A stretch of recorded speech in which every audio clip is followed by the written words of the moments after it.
Peace and blessings. My name is Sister Angelica X. We are out here serving our community, making our community a decent and safe place to live.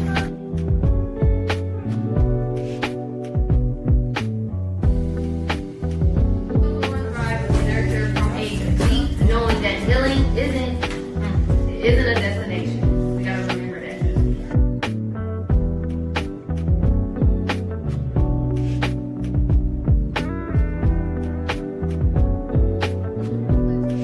Most every disease can be eliminated through herbs, plant-based eating, internal cleansing. Okay. I am healing. I am whole. I am powerful. I am divine. I restore. I rise. I thrive. All right. I love it. And I'll leave you all as I came. Peace and blessings.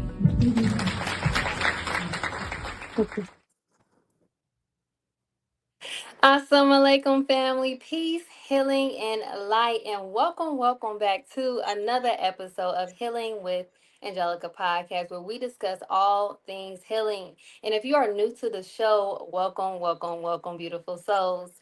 So, before we get started on today's episode with our powerhouse guest, I just want to say I missed you all. I just want to say thank you so much for the much needed love and prayers as I took some time to heal and restore. So I'm very, very grateful to be back and I missed you all. Also, you guys, please be sure to share, like, follow, and subscribe so you won't miss out on any of our upcoming episodes on any of your favorite podcast station. Closing the Gap broadcast on YouTube and Facebook. Knowledge for Life on YouTube and Facebook. And of course, Healing with Angelica on Facebook and YouTube to help spread the light of healing to others in need. We have finally hit 1,000 subscribers. Praise be to Allah. Also, if you are ready to move from awareness into action, now is the time. We offer one-on-one lifestyle wellness coaching through Healing with Angelica. So book a session today by texting the word HWA to 614-585-6040. More info will be in the description at the bottom of your screen. So, on today's episode, we have an amazing guest joining us today. We have our dear brother, Dr. Wesley Muhammad. Welcome back, Dr. Wesley. It's been so long. So grateful to have you here. How are you? I'm excellent. I'm so honored to be back on your powerful platform. It has been a while, and you have grown in leaps and bounds, dear Sister Angelica. I'm proud of you. Oh, praise be to Allah. Thank you so much, Dr. Wesley. I literally got you on a show when I was in processing and everything. So it's grateful to see where we are today. So praise be to Allah. Thank you so much.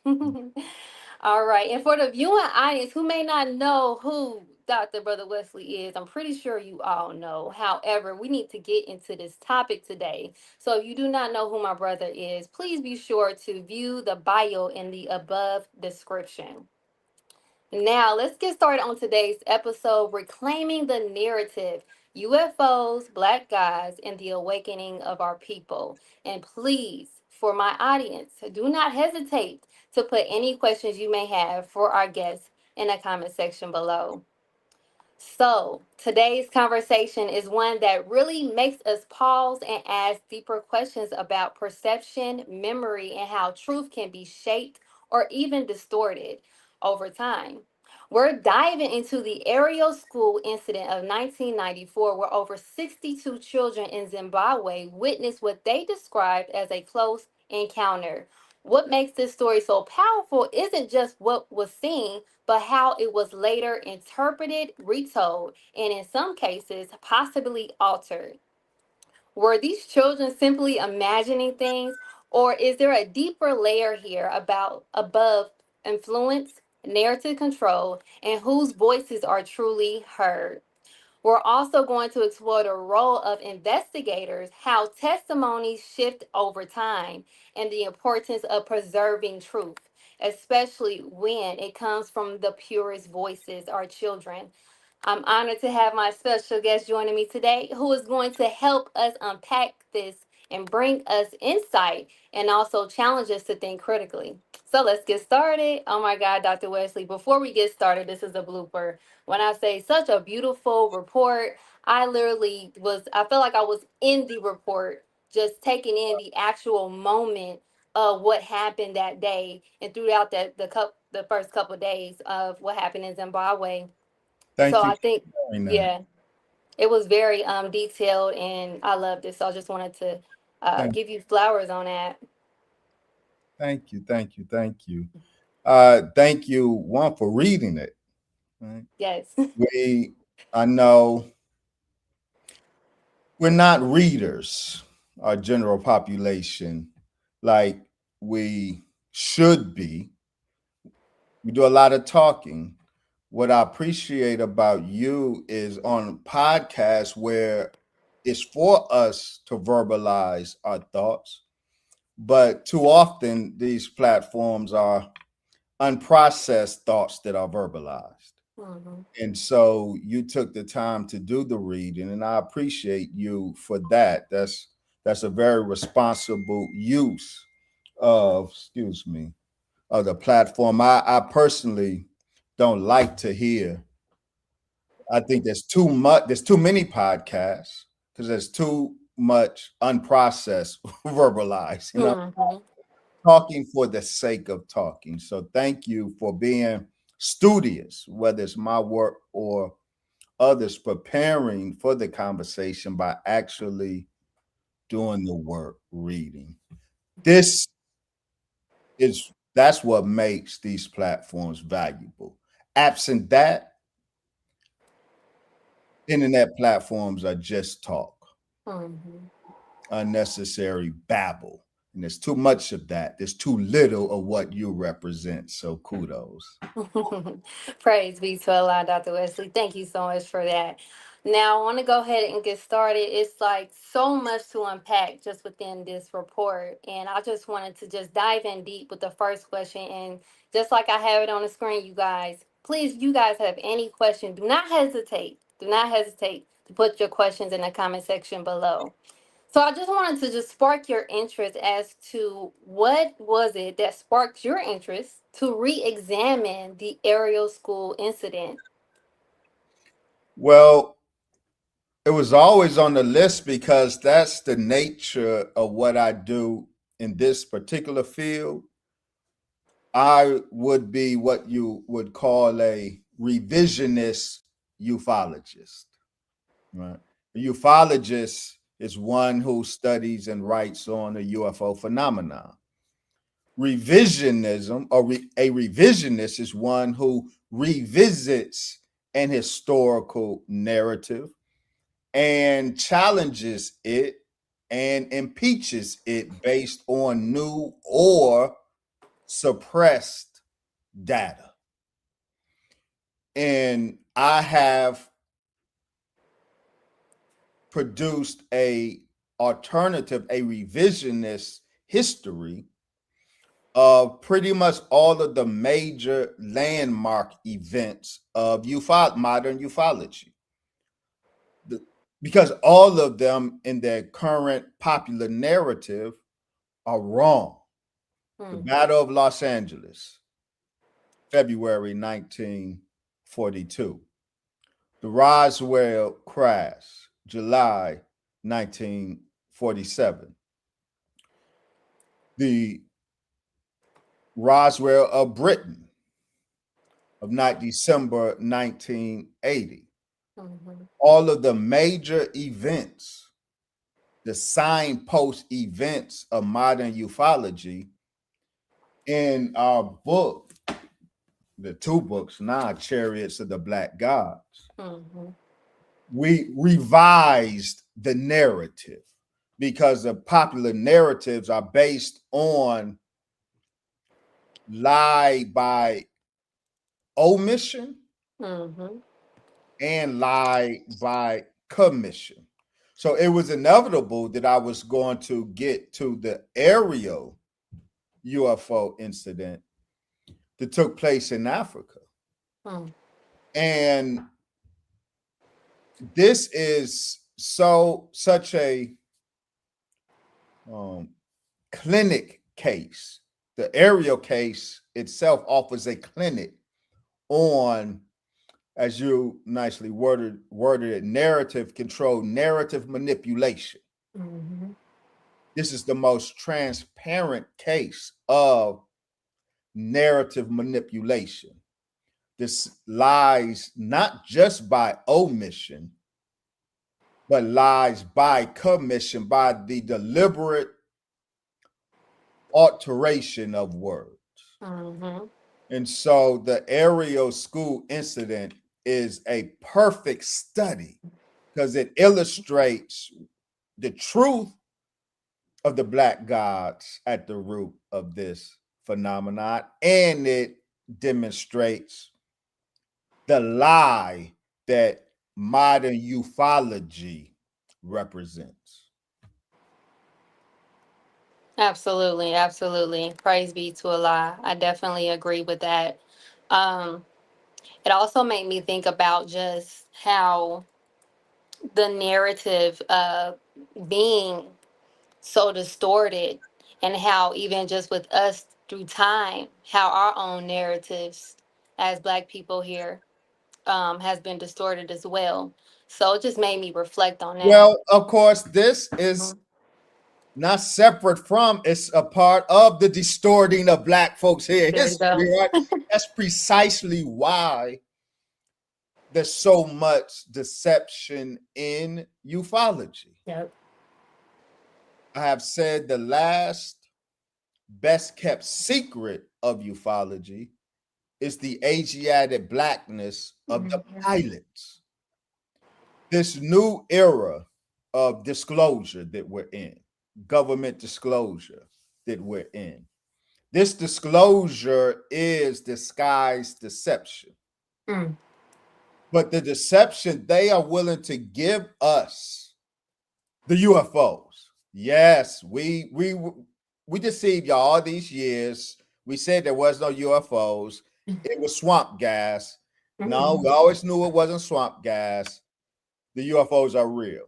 We're hearing this on Capitol Hill practically every 90 days, certainly once or twice every year since 2020, it seems. So they're giving us the UFO, the craft, Mm. but they're hitching to that wagon unofficially. They're officially giving us the craft. Unofficially, they're hitching to that wagon the lie of aliens. And the reason this is important is they don't want the truth of the reality of the pilots Mm. to be revealed because that is part of our history, better said, our destiny. It is a part of our now. And that is the singular fear and threat of this country. See, these by now, maybe 50 million so called Negroes, the Negro problem that this country has had and has been perplexed by and agitated by, not knowing what to do with this Negro problem, not knowing how to solve this Negro problem, but knowing that America's fate is tied to this Negro problem. Mm. They now know that the UFO phenomenon is a part of the resolution of this Mhm. Negro problem. And they don't like what it portends, rightfully so. Mm. Because I ended on this, as President Thomas Jefferson said, I believe it was Thomas Jefferson, that he trembled for his country when he reflected that God was a just God and his justice will not sleep forever. The justice coming to America is flying around America's skies. The injustice Mm. that she will pay for is the injustice she has done to the so-called Negro of America. Mm, mm, mm, mm. Oh, thank you for that. So I want to get more into the aerial school incident. From your understanding, what made the aerial school incident one of the most documented, incredible UFO encounters of all time? Yeah. It the gods well choreographed Hmm. this incident. The gods clearly intended this incident to move the needle of disclosure. Understand, the gods have been engaged in a disclosure project. We think we're waiting for the government to do Hmm. disclosure. Now, the gods have been engaging, the pilots of these craft have been engaging in a self disclosure project for decades. That's the point of these encounters, these close encounters, in particular, close encounters of the third kind. They are part of the disclosure project of the gods themselves. So, Ariel, the Ariel school incident, and for those who don't know, Ariel is the name of a school in Rua, Zimbabwe. Hmm. Rua is a village in Zimbabwe, Africa. Ariel in 1994, very different. You can't Google Ariel School and read about it today and think you're reading about the the conditions that prevailed in 1994. Absolutely not. Hmm. Area school today is a predominantly Black African school. That absolutely was not the case in 1994. It was a school for the wealthy, largely wealthy white expatriates from South Africa and Britain. Their children were sent to Ariel.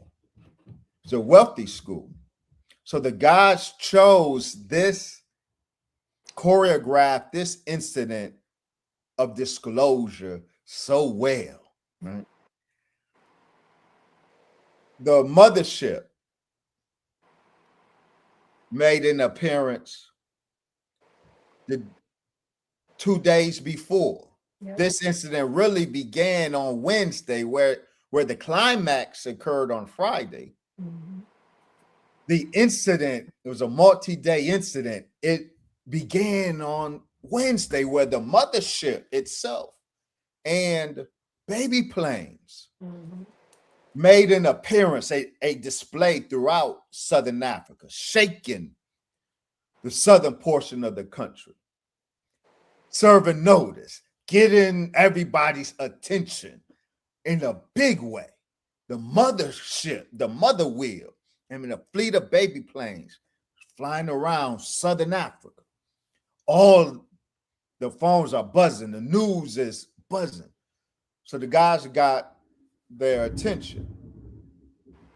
Thursday, the school that they had targeted for disclosure, a couple baby planes made an appearance at the school just to let the children see them before the main event, Hmm. prep them for the main event, if you will. And then came Friday. Now, how you know this was so perfectly planned? Ariel School, the it went from kindergarten, went and the students were from 6 years old to 12 years old. Hmm. And they had multiple breaks during the day, but of course, always because they're children. Their staff on the playground with the children, Hmm. except on this particular day. It was pre planned that during the morning break, the children, all 200 of them from 6 years old to 12, will take their break, but none of the adult staff were out with them because they were in a staff meeting that Mm. happened to take place during this break. Normally it's not, but on this day it was. And the gods knew that on that Friday, during that mid morning break, that all of the children will be outside and all of the adults will be sequestered in the building. Mm. They chose that time to have the main event of the aerial event. So several craft flew in, hovered, but one of the craft landed. Mm. There's 200 students.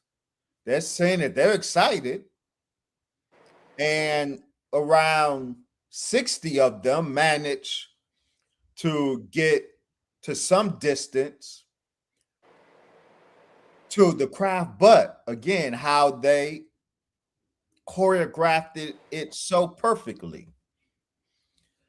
The playground outside of Ariel School, the playgrounds, there wasn't a fence, but there didn't need to be. The movement of the children were restricted because at a certain distance, there's a swamp area. And across the swamp area, there's dry land, but that cuts off the children. They can't go any further than that. Mm-hmm. It was a natural barrier, but there's still visibility. And so during that 15-minute break, the guys decided that moment, that rare case where 200 aerial students would be unsupervised outside. And they chose the specific location to descend right across that natural boundary, close enough for them to see, but obstructed. They can't get too close. Mm. The children are protected by that natural boundary. They can come only so close enough to see, but not close enough to be or do any harm. So it's perfectly planned, and it was long enough. So 2 or 3 of the pilots got out, and so 62 students, but I'm sure more than 62. Mm-hmm. Clarify that. 200 students were out on the field. We only hear this number 62 students, not because only 62 saw the event. It's because the school did not allow the investigators to interview any of the younger ones. Mm. So the youngest ones saw. We don't know what they say they saw because we didn't hear from, none of them were interviewed. So the 62 that are on record witnessing and testifying of their witness, those 62 come from the group that were permitted to be interviewed by the investigators. Mm. They saw 3 beings get out that disc-shaped craft, and they saw them engage in anomalous activity. And across the board, the students said before the adults interfered, and that's why the gods made sure they disclosed themselves to the students without the adults, because with Ariel, you have the clearest example of the conflict between the truthfulness of children and the deceitfulness of adults. This case illustrates that dichotomy so well. The largely white children in their honesty. They said, "Oh, it's black men. Mm. These black men." I was scared. They had big eyes, had long hair like Michael Jackson, but they were black, black. Not just their suit, their face and their hands were black, and their Mm. suit. So that's why they said they were all black. Their face was black, their hands were black, and they were in a black suit. And they drew why this case is so important, so solid in terms of documentation. One, you have so many witness testimonies. That's a mass witness event. 62 went on record. Mm-hmm. Not only did they verbalize what they experienced, they were asked by the school headmaster to draw and write what they experienced. So we have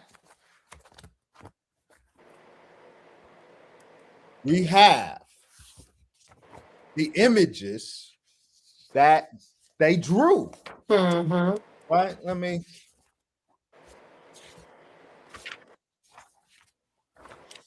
the craft that they experienced. And see, the beings, the black men that they experienced. They weren't looking for some in particular. The black, see, Mm-hmm. color, that was the crayon that she had at the time. Well, we have all of these documents from the witnesses witnessing in near real time what they experienced. And they experienced black men getting out of a UFO. And the black men had Asiatic eyes. At least one had long hair like Michael Jackson, they said. Mm-hmm. And at least one other was bald-headed. This is the real time, honest, near universal testimony of the children who witnessed it. None of the children said that they were white men. They were so confused. They at first they thought that it was the Zimbabwean gardener. Gardner. Yep. How he get out of that? How he come? How so come out of a UFO? Yeah. But then as he looked closer, he said, "Oh no, that's not the gardener.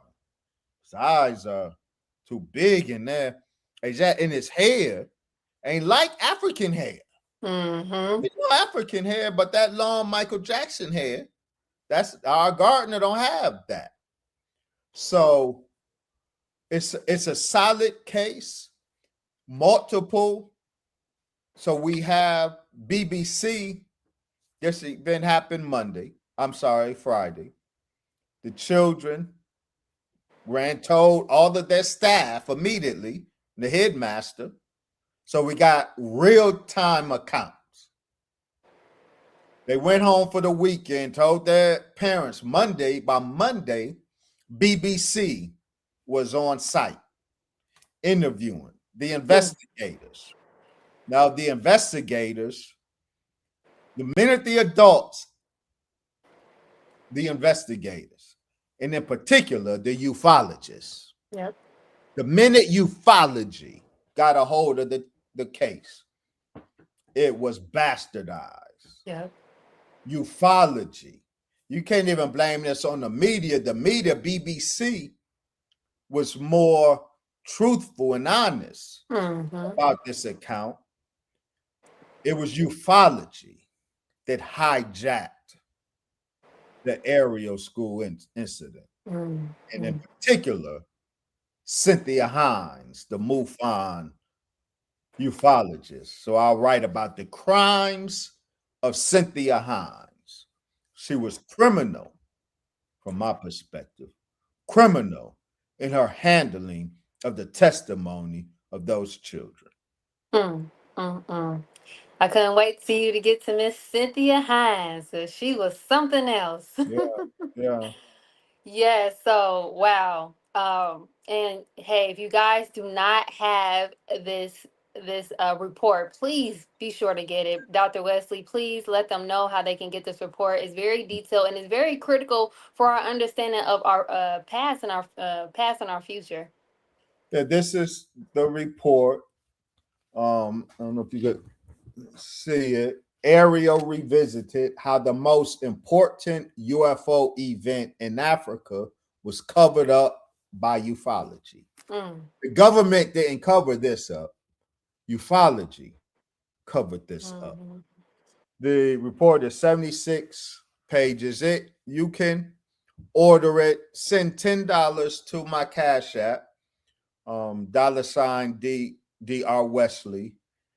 Send $10 and your email address, and I will send you a PDF copy of the report. Mhm. Yes, yes. I do have the information scrolling down the screen to get that. $10, send it to Dr. Wesley and leave your email. And I'm telling you guys, I love, like I said, like as I was reading it, I felt like I was in the story, but not in the story. It was very detailed, and Thank you for to that. just see how just even we know how our narratives has been shaped over time, but to actually see and witness and actually read a report of how this incident and the narratives was shift and how we had these young children, and it was something that was stated on here, how children don't lie. And Mhm. no. Very. This is what one of mm, yeah, one of the very important cases. Hmm.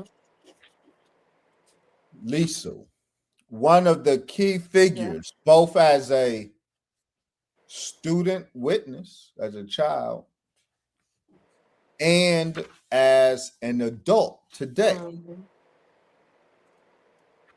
This particular witness, Lisa, young lady, she was classified under those classifications as colored, meaning mixed. And Lisa was, I think, 11 at the time Hmm. of the incident. She's well spoken, very articulate. So, as the investigators and the news reports or news agencies would frequently flock to Ariel to question the students, little Lisa emerged as one of the really the main spokespersons, Yep. certainly one of the main spokespersons for the group. She so we have archival footage of little Lisa speaking to the press and speaking to the investigators. Multiple testimonies of her on record. And she Hmm. said, they asked her, what did you see? She saw a black man get out. She was one of those who first thought it was a gardener. Yeah. But then she said, no, it ain't the gardener. She had, his eyes were too big. And so Lisa is also the one who said when one of the reporters asked her about her account, and she said, well, the reporter asked her, well, did you told the staff, did they believe you? She said, no, they didn't. But with children, don't lie. We tell the Hmm. truth. And that was so prophetic because little Lisa told the truth. Grown Lisa was recruited to be part of the Aerial Phenomenon Project. That's the documentary, 2022, I believe, main documentary on the aerial school incident. Hmm. And Lisa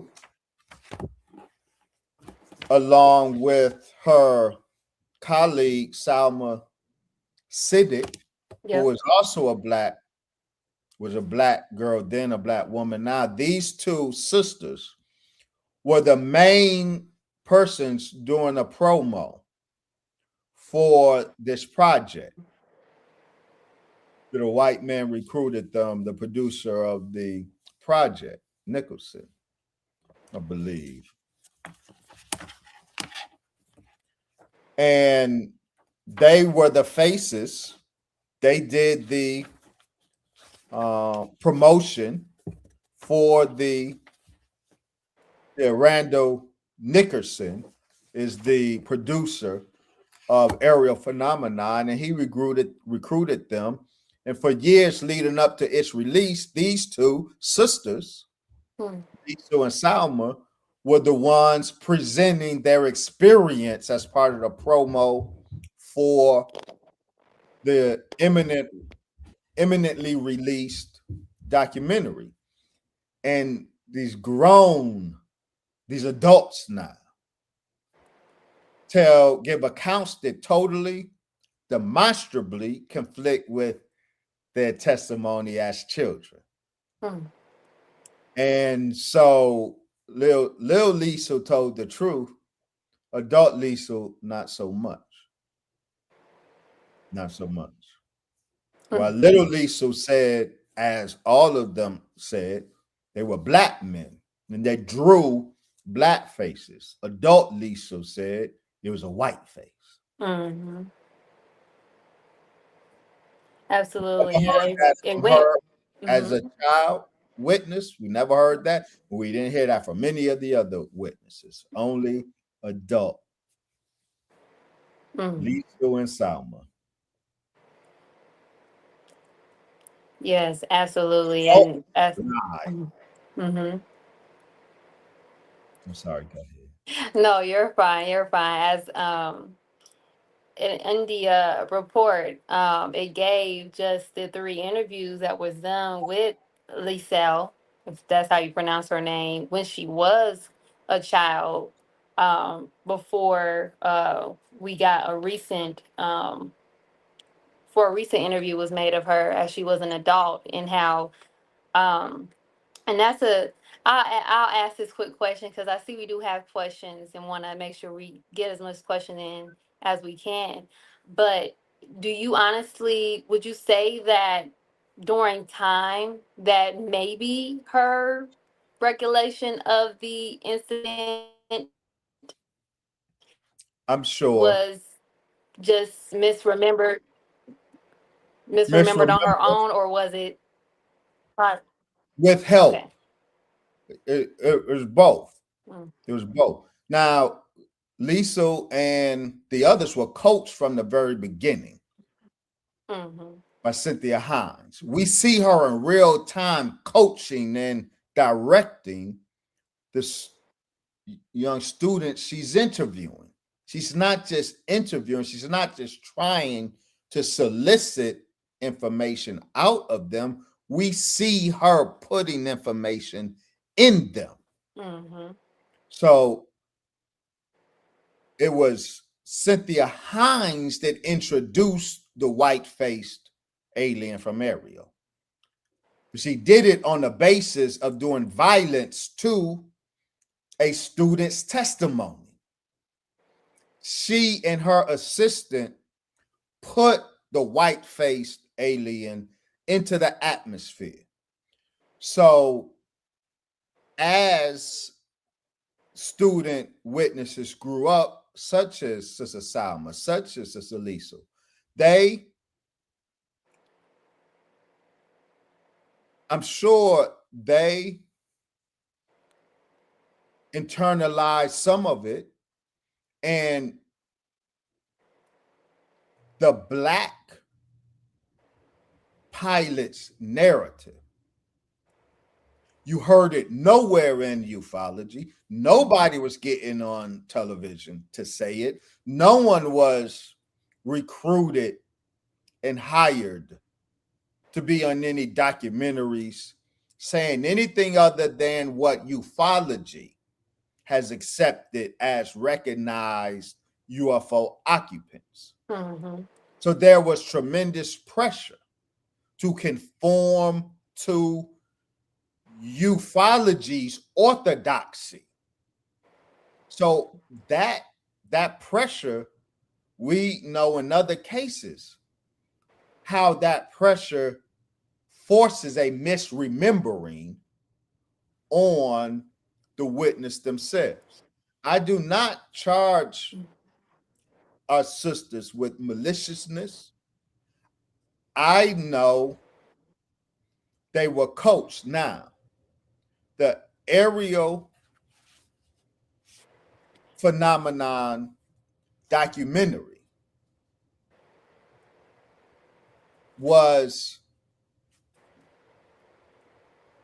is part of the legacy of one of the chief investigators, Dr. John Mack. Hmm. Dr. John Mack is the one famously associated with this case, the psychiatrist from, Harvard. Mm-hmm. His name, more than all of the investigators, is associated with Ariel. He interviewed, I believe, 12 students. And we know the 12 students told him that they saw black men. Hmm. We don't know that because he tells us that, because he doesn't. While he is so identified with this incident, he absolutely omitted the black men from the narrative. Mm. And it is the John Mack's estate that recruited Randall to do the aerial phenomenon documentary. So this documentary continues the legacy of the erasure of the black presence from Ariel that John Mack himself was a party to. So we have, for example, in the documentary, while I don't blame our sisters, I know they were under pressure. They were helped to misremember. And I know we caught some demonstrable mischief making because, do I have the second one? This is an important primary document. Sister Salma Siddiq, she drew this as a child. You see, I don't know if you can see it. The face is a human face. It's brown. The eyes are slanted. It has pupils. Mm-hmm. She liked the color of brown, the same brown as the brown crayon that she had. Mm-hmm. Now, this was young Salma's immediate reflection. Again, these were black men. They thought they were from Zimbabwe. Thought it was a gardener. This could be the gardener, or bald-headed. Very human face. The white of the eyes is present. The pupil, the iris and the pupil is present. This isn't no alien gray. Mm-hmm. This picture by Salma appears in Randall Nickerson's documentary, A Aerial Phenomenon, except it doesn't. What appears in the documentary is a digitally redrawn copy of this, in which this black human face is replaced with a gray alien face. The human eyes are replaced with the typical obsidian eyes of the typical gray alien. So this primary documentary witness was manipulated for the purposes of the documentary. So the black man that appeared in the original primary document is replaced with a gray alien in the documentary. That is what you call, dear Watson, a smoking gun. in terms of deception and manipulation. And it reveals the point and the trajectory of the deception. Aliens aren't the victims of government deception, Mm, government hiring and lying on aliens. No, the aliens are the deception, right? mm, The black pilots are the victims of the deception. mm. Whew. Thank you so much for that. Oh, praise be to Allah. I just want to give those that have hopped on the show. It's been so deep already. So please excuse me, Brother Wesley, been going in, and like I stated that you guys definitely get this report, because if I know that a lot of you guys may not understand what we're talking about, but if you read this report, you're gonna understand. So that's why this is like really deep for me, because I read it and was able to understand it and was able to really take heed to the information I was given on the report. So I just want to say praise be to Allah, Brother Wesley. I want to say shout out to Brother Matthew pulled in, Brother Charles. We have here Brother Lawrence, Brother Kamal. Yes, praise be Sister Jaslyn, Brother Kevin. I just want to give everybody love and shout out. Thank you guys for joining us. If you guys are enjoying this show so far, please put the fire emojis in the comment section. I don't know, Dr. Wesley. We may have to do a part 2 if you got Sure. time one day. Yes, ma'am. Yes, because we Yes. have a lot of questions. I know we may not be able to get through all the questions today. And I also just want to say again, if you guys are enjoying this show, please show your support today by texting the word donate to 937. I'm sorry, 614-585-6040, or check out the donation info on the screen below. All donations will go towards the continuation of Healing with Angelica's podcast. I love you all. So let's get back to reclaiming the narrative, UFO Black Guys, and the awakening of our people with Dr. Wesley. All right, Dr. Wesley, like I stated, I know we ain't got that much time, but we got a lot of questions. I want to go ahead and get to it. Yeah. All right, yes, sir. Hey, Let me see here. All right, let's see here. Oh, that was a lot of questions. Let me see here. I want to get to this one. We have a question here from Brother Lawrence. He asks, Assalamu alaikum, why is the U.S. government so invested in making sure the public doesn't know the truth about the black pilots? mhm.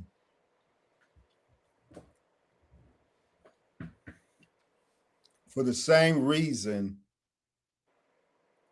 the U.S. government, since the Reagan administration, has the Honorable Minister Louis Farrakhan tagged as what's called a disclosure threat.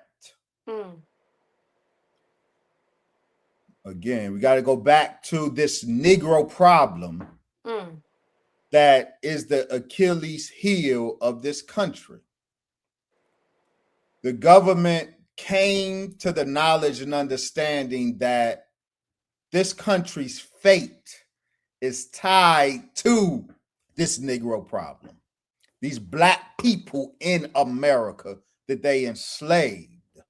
America, the American government knows its fate is tied to this people. mm, America will not let God's people go. America intends to fight God. The government has to, in a crisis situation, the government has to control the population. yes. FEMA has to be able to, and now the Department of Homeland Security has to be able to give instructions and have the population follow the instructions. America has always considered and feared that if a real live UFO, mass UFO event occurs, if Black people are successfully made to understand that these UFOs are here on their behalf against the country, then Black people will not be found compliant to Department of Homeland Security instructions. So any narrative, the UFO narrative offered by the Nation of Islam is this threat to population control measures once these ships actually manifest. The government wants us to believe that these are aliens who are a threat to national security. So when these ships appear over the cities, Department of Homeland Security issues instructions regarding these alien threats, the population are more likely to comply because they think these are aliens coming to enslave humans. Yep.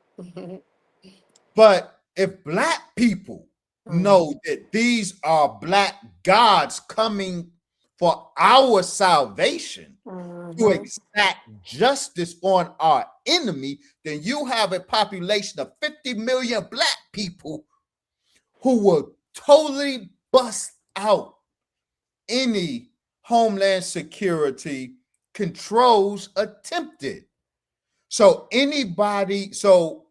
not anybody, because the Honorable Minister Louis Farrakhan in particular was to stadiums filled with tens of thousands of Black people, giving the wrong narrative, the threatening narrative that made Black people non-compliant with, at that time, FEMA regulations for the future. The Honorable Minister Farrakhan was deemed the disclosure threat. And that's the situation today. These craft are here. The government knows that them, we, same. Same. They know that. So the people that you have abused, the people on whom your fate hinges, the UFO phenomenon is directly related to that, and are in fact here to give you your just due because of them. They don't want that. They are hell-bent in keeping that from being disclosed. That will destabilize all structures in this country.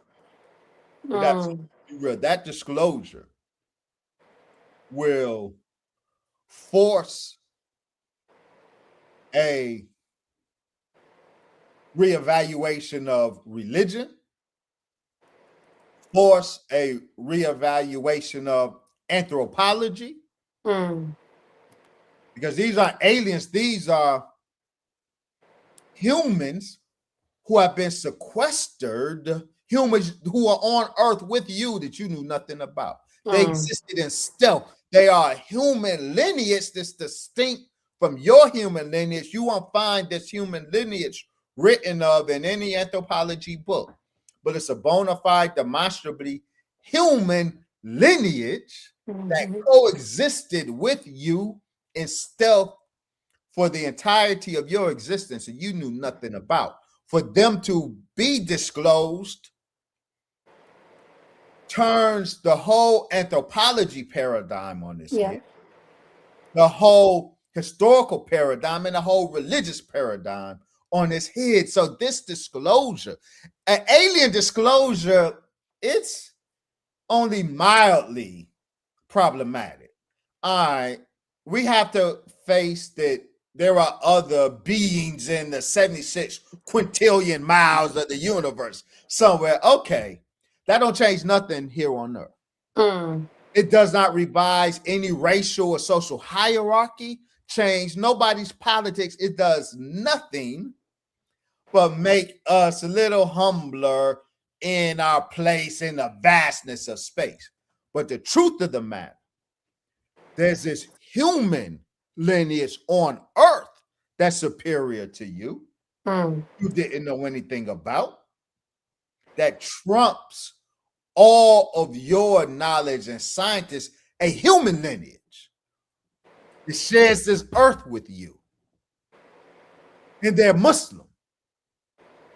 That disclosure is far more socially, publicly catastrophic than the disclosure that there's some green aliens on some planet X someplace. Mm. Thank you for answering that so beautifully. You made it clear as day. There are people up there. So, Them same thing. same thing. I love it. Praise be to Allah. I have so many questions. We're gonna have to do a part two, but I do want to get this question in because it elaborates on what you just stated, and I believe it's definitely a fair question to ask. Seeing that if we are same, then I'm gonna go ahead and go to the question. Though, let me see where did it go because I wanted to pose that question. Where did it go? Where did it go? Where did it go? Okay.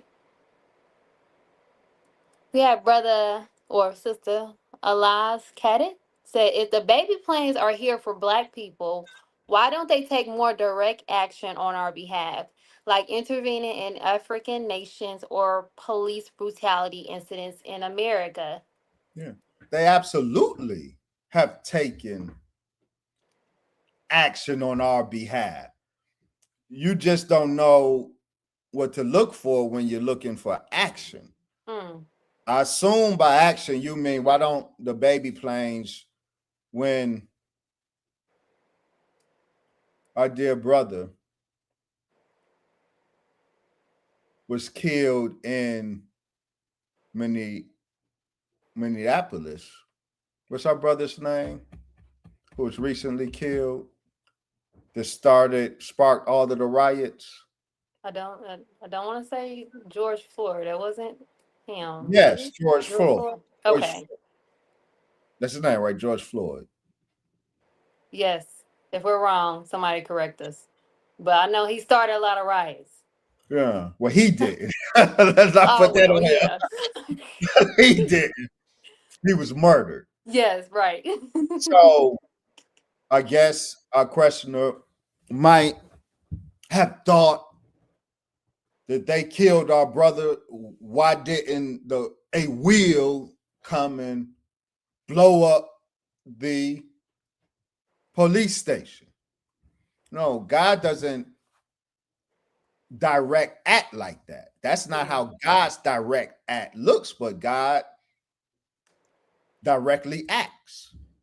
God directly acted on behalf of black people by raising up the Honorable Elijah Muhammad. By God, I mean the architect and chief captain of these ships that y'all are so fascinated about. These UFOs and the mothership that the Pentagon is writing about. The architect and the captain of it is Master Fard Muhammad, the one who gave black people the most honorable Elijah Muhammad. He is raised up by the intelligences behind these craft. He is raised up, and I should say, not intelligence is plural, but the intelligence, the divine intelligence, Master Fard Muhammad himself. The intelligence behind and on board this craft absolutely directly intervened in the affairs of black people. And he has given us guidance on how to avoid these situations. So this is how God acts. I heard the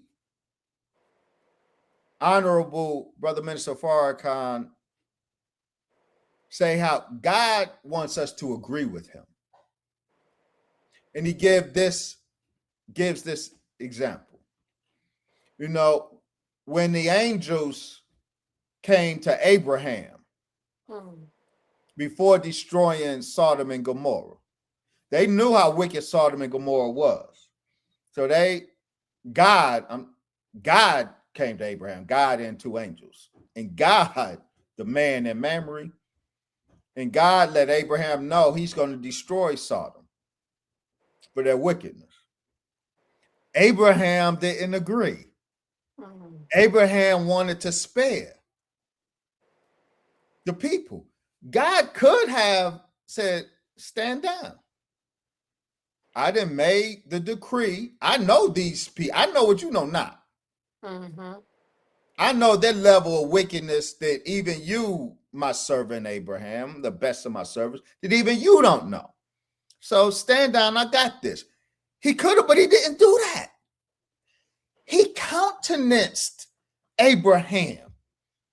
Well, if you can find 50, then I spare him. He knows there's 50 isn't there, but he wants his servant, he wants us to agree, to come to the same perspective that he has. So, all right, you can find 50. If you can find 20, 15, he keeps countenancing Abraham until Abraham finally sees and agrees with God. Then ain't nobody worth saving in here. That's how God works with us.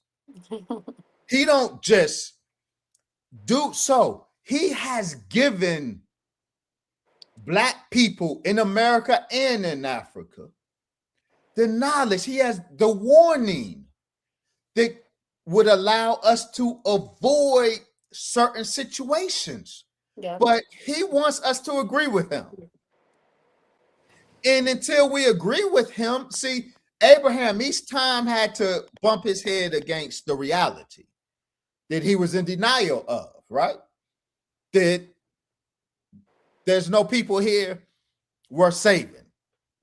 Every time he went looking for a number and it failed, he was bumping his head against the reality he was in denial of. And eventually he got the point, no, I was wrong. God, you were right. Okay, kill them people. I'm sure he didn't say that. But that's how Allah, God, works with his people, his servant people here in America. He has been telling us and giving us guidance and giving us the wherewithal to avoid these traps and to enter into the hereafter at once. Yes. But Black people like Abraham, we still think there's good in white people. Just like Abraham thought there was good in Sodomites and Gomorrites, the Negro persistently thought and thinks there's good in white people. So God lets us bump our head until we come to agree with him like Abraham came to agree with him. No, you can't do nothing with Sodom and Gomorrah but destroy Sodom and Gomorrah. So God, meaning the reality behind these so-called UFOs, has absolutely been intervening in the affairs of Black people for 90 years now. Over 90 years now. We just got to recognize it and get our minds in agreement with God. He will allow us to keep bumping our head until we come to agreement with him. Wow. That's his mm. way. I love it. I love it. We just gotta come to agreement and we'll come to reality, With right? me. And accepting the truth for what it is. So I love it. Now, Dr. Wesley, it's up to you. Do you got time for a few more questions? I do. Or, Let's do okay. it. Yeah. I'm on your time, Brother Wesley. So, Yeah, just, we take a few more questions. okay. All right. So I see here we have a question from Lost Found One. I want to make sure and what was the ultimate goal? Okay, yes. He asked, Brother Wesley, why do I think he had altered what he said in other comments, but why do you believe the Savior allowed this momentum aerial event to take place? And what was the ultimate goal? Yeah. Now, of course, to ask me or any of us the purpose of the Savior, it's a dangerous thing. We don't know the will, the explanation of the will of the Savior, except He revealed it to us through the Most Honorable Elijah Muhammad or the Honorable Brother Minister Farrakhan. Mm-hmm. So, short of that, we can only speculate. I do have a thought regarding the why of Ariel. Ariel is not an isolated incident. As I said earlier, it's the gods on these ships that have been engaging in a disclosure project for decades now. Mm-hmm. They are disclosing their reality. And their process of disclosure, when you examine the history of it and the incidents, you can see there's a method to the seeming madness. When disclosure happens, just a ship to an individual, a ship to a group, versus when disclosure happens with one of the pilots. How does it happen? Is it just a visual? Is it engagement? How is the engagement? Is it one or two?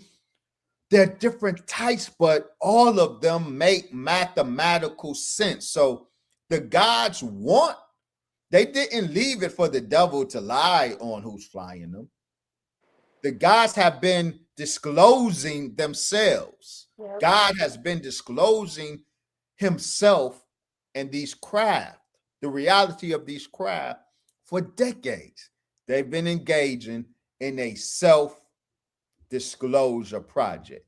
So the Battle of Los Angeles, I'm gonna get to Ariel, how I see Ariel Mm-hmm. in this self-disclosure project that the gods have been engaged in.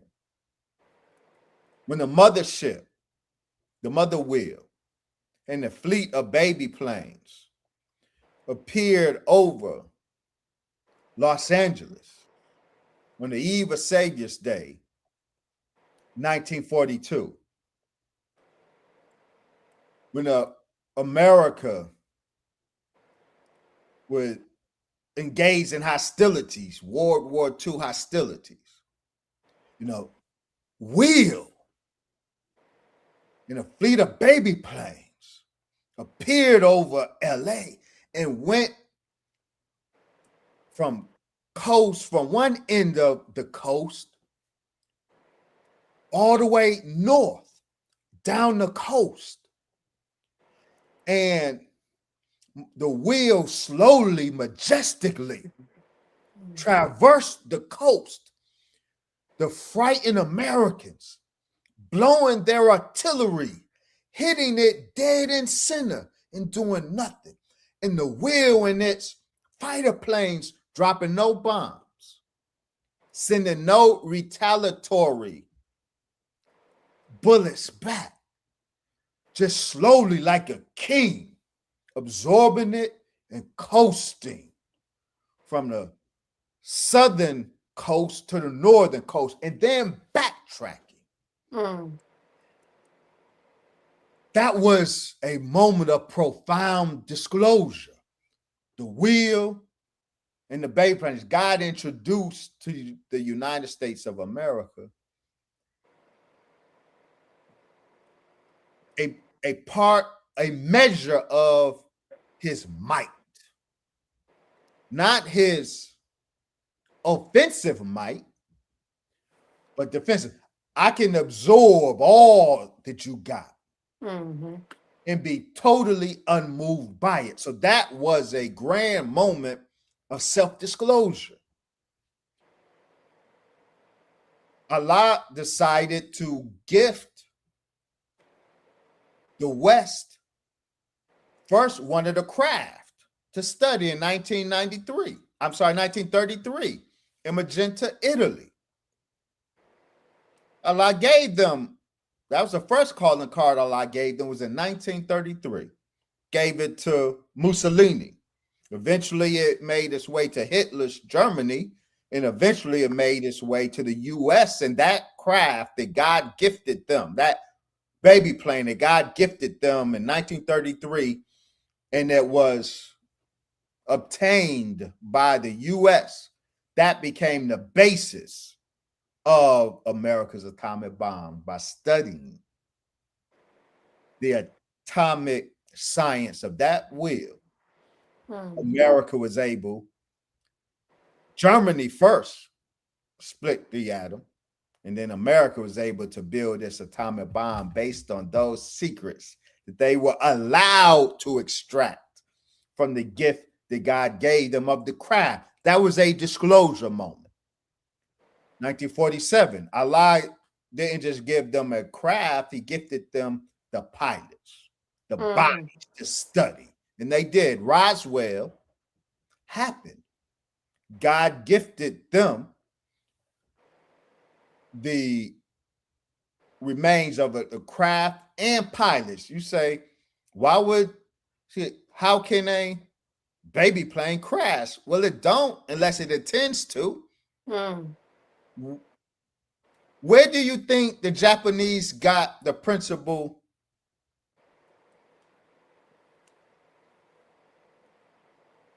of kamikaze from? Over 1,000 Japanese kamikazes made themselves as weapons in their planes in their war with Japan. Where do you think the kamikaze principle comes from? Where was the mother wheel built? On Japan, the island of Japan. The kamikaze culture, the kamikaze tactic in warfare didn't originate from Imperial Japan.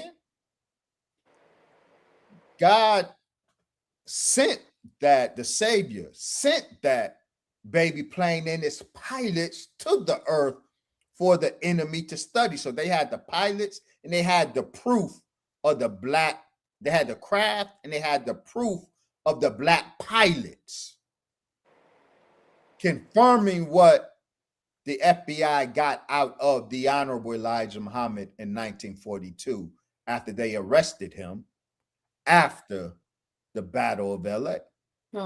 So Roswell was a self-disclosure event. Wow.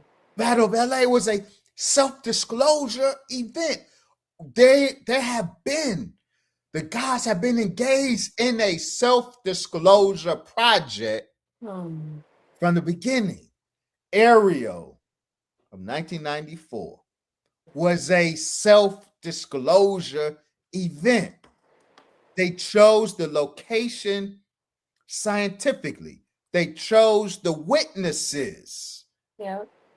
White students of wealthy parents in Africa. The timing of it, the placement of it, everything about that was well chosen. And that's why Ariel is a solid, one of the most solid in terms of a evidentiary basis.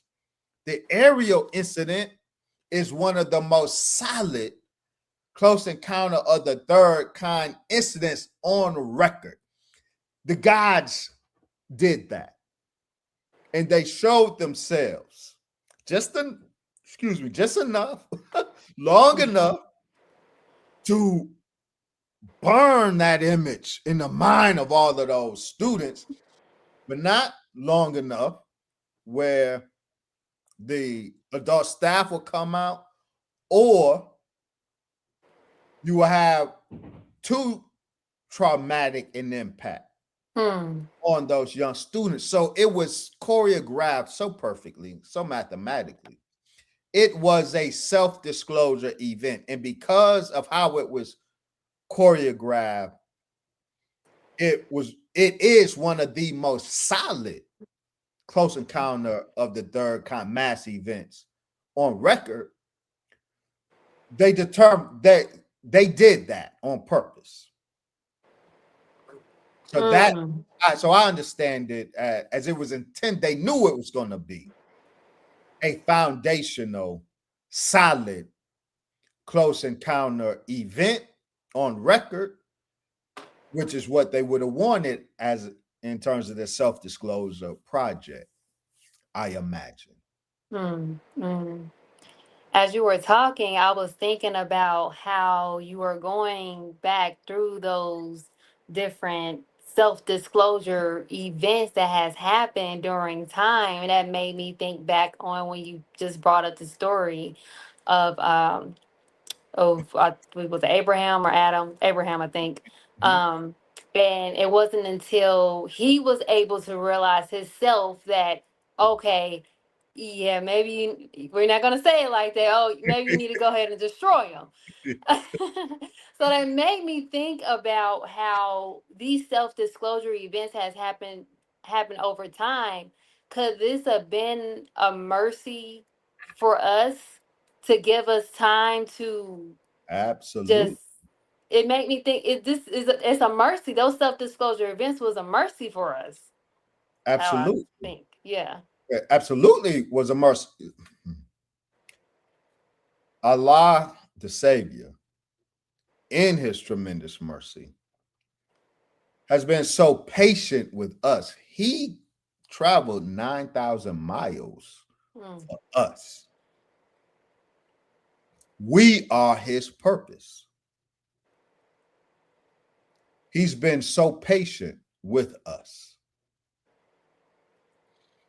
And he knew that he was coming to do what even the scientists of the council thought was impossible to do, mm-hmm.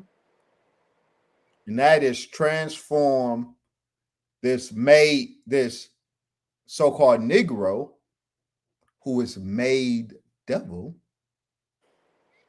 born in the sin of American white supremacy and shaped in the iniquity of American white supremacy. This Negro, this killed black man, has then been made to ape the worst of his slave master and made devil.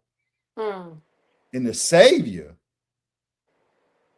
came to transform this devil into a God, mm. a God superior to the gods of the East. Now, mathematically, the scientists of the council couldn't even make that make sense. Mhm. Our lessons say, can the devil be reformed? See, Yakub took black people and made devil. Mm. The Honorable Elijah Muhammad said he's Yakub in reverse. Yep. He's Mhm. taking black devils and making gods. Yes.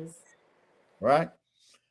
The scientists over there did not believe that was doable, was possible. The Savior, the greatest God to ever live in Yes. 76 trillion years, he's doing that. But he knows it's not an abracadabra thing. The Honorable Elijah Muhammad said, yeah, one of our scientists blew the moon from the earth. And he said, if we wanted to, we could bring the moon back to the earth. Mm-hmm. But then he said, it lets us know how it's done. It ain't no abracadabra. It ain't no wave of magic wand. He said that, oh, billions and trillions of years, dust particles from the moon can fall back to the earth, and over time, the moon will be rejoined to the earth. See, God's process is a long, methodical, patient process. Mm-hmm. Thank God for that because He brought that patience to bear with us. And so we live off His mercy, we live off His patience, but I would caution me and us. Yeah. There's a hadith Qudsi, meaning a hadith in which Allah Himself speaks, which Allah says, "My mercy precedes my wrath." Mm. 2 points here. One point, the glass half full point is God's instinct is mercy. Yep. His first order is mercy. That's a glass half full. But the second point, the glass half empty, is you can exhaust that mercy, and Oh, behind it is wrath. yes. And we don't want to play with God. We don't want to exhaust God's mercy. How do we avoid that? How do we measure that? By how we treat His servant, how we Mm. handle His servant, the Honorable Brother Minister Farrakhan. Because it's always going to be, since God has come, it's going to be a representative of God in our midst. In some way, Yeah. He placed the Honorable Brother Minister Farrakhan, and he's the eternal door to the Honorable Elijah Muhammad, the eternal leader. There's no replacing him. Mm-hmm. We are judged by Allah, by how we handle Him. And we can exhaust His mercy on us, I imagine, by how we handle who He has deposited among us. So let's not play with Allah by playing with His servant Mm. or mishandling His servant. Praise be to Allah. And I love that you ended it off on that because we're going to end the show on that. Praise be to Allah. Oh my God. I just want to say thank you so much, Dr. Wesley, for Thank joining us today. Yes, to just discuss you. this. Yes, this amazing discussion. And inshallah, I have to bring my brother back for a part two because this just goes so deep, right? Yes, So I man. just want to say again, thank you guys for joining us on this well needed topic, reclaiming the narrative, UFOs, black gods, and the awakening of our people. I would also like to thank Closing the Gap Broadcast and Knowledge for Life. Please be sure to support these two amazing broadcasts. Shout out to Closing the Gap Broadcast. I thank them for their support of Healing with Angelica. So please, again, be sure to check out all the broadcasts on Closing the Gap broadcast. And also, of course, my amazing audience for joining us today. This was my first time being back in 6 months. So I thank you guys for joining us. And I pray that this episode, of course, was informative, valuable, and of course, most importantly, healing to you all. So before we leave, Dr. Wesley, please, please, please leave us with some closing remarks. Well, just my thanks to you and your powerful platform and all of those who help you in this effort. Keep up the great, great effort. Put in positive, substantive material over the airways. May Allah continue to bless you and all of those with you, dear sister. Praise be to Allah. Again, thank you so much, Dr. Wesley, for joining us today. Inshallah, you guys will have a part two. And for our next show, we will have our good brother, Brother Demetrix Muhammad. I always say his name wrong. Brother Demetrix. Yes. Brother Dimitri. Mhm. Yes, yes. Brother Demetric Muhammad, April 9th at 8 p.m. Eastern. I think you guys are going All to of you make me. tune in. Shout out Yes. to my dear brother, student minister Dimitri. Yes, sir. Yes, sir. So I just want to say thank you all for joining us again, and we leave you all as we came. Assalamu alaikum. Peace, healing, and light. Wow.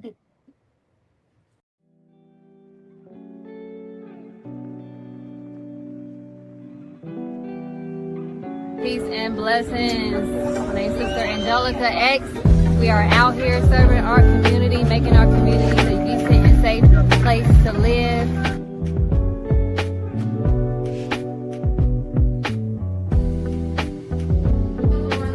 Nurture from a deep knowing that healing isn't a destination. We gotta remember that.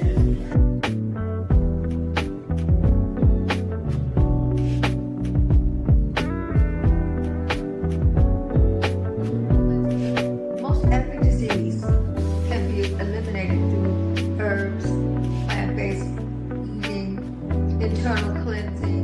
Okay. I am healing. I am whole. I am powerful. I am divine. I restore. I rise. I thrive. All right. I love it. And I leave you all as I can.